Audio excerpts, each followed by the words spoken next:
سلامونه او وخت مو بخیر. پام راوړم د کندوز راډیو د دې سات مهم او وروستي خبرونو ته.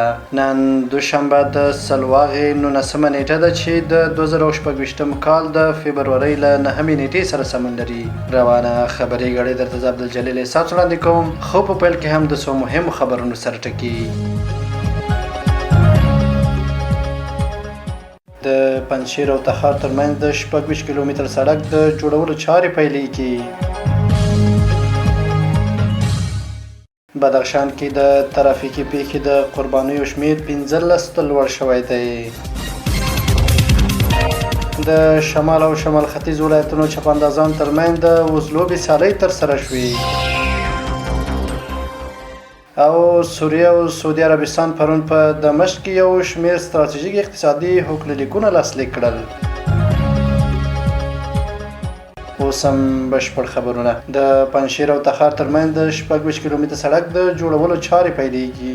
د پنجشیر ولایت ځایي چارواکي وایي چې ډېر ژر به د پنجشیر او تخار ترمنځ د 26 کیلومتره نښلونکي سړک د جوړولو چارې د څه باندې 451 میلیون افغانیو په لګښت پیل شي. د یاد ولایت ځایي چارواکو دغه راز ویلي چې د ابشار ولسوالۍ سړک هم جوړیږي.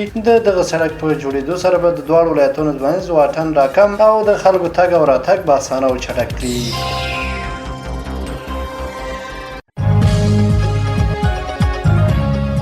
بدخشان کې د ترافیکي پیښې د قربانیو شمیر 15 ته لوړ شوی دی. د بدخشان ولایت ځایي چارواکو ویلي چې دغه ولایت د ارغندخوا ولسوالۍ په ترافیکي پیښه کې د مړو شمیر 15 کسانو ته لوړ شوی دی.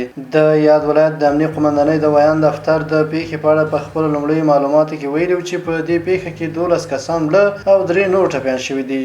په خبرپاڼه کې راغلی چې موټر له فیض آباد حرکت کړی او موخه ارغندخوا ولسوالۍ وه. د پیښې لامل د سړک خرابوالی ښودل شوی. د خبر له مخې په دې پیښه کې ښځې، نارینه او ماشومان شامل وو.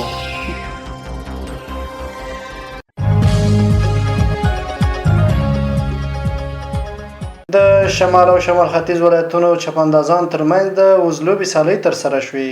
د کندوز ښار په ځانګړي وزلوبې لوبغالي کې د بدني روزنې ورزش ریاست او د وزلوبې فدراسیون په ګډه همکارۍ د وزلوبې سیالۍ ترسره شوې. په دغه سیالیو کې د بلخ، تخار او کندوز ولایتونو شاوخوا 80 چپاندازانو ګډون کړی وو. دغه سیالۍ د عنعنوي ورزشونو د ودې او د خلکو لپاره د سالمې تفریح د برابرولو په موخه ترسره شوې. او وروستی خبر دا چې سوریه او سعودي عربستان پرون په دمشق کې یو شمیر ستراتیژیک اقتصادي هوکړلیکونه لاسلیک کړل.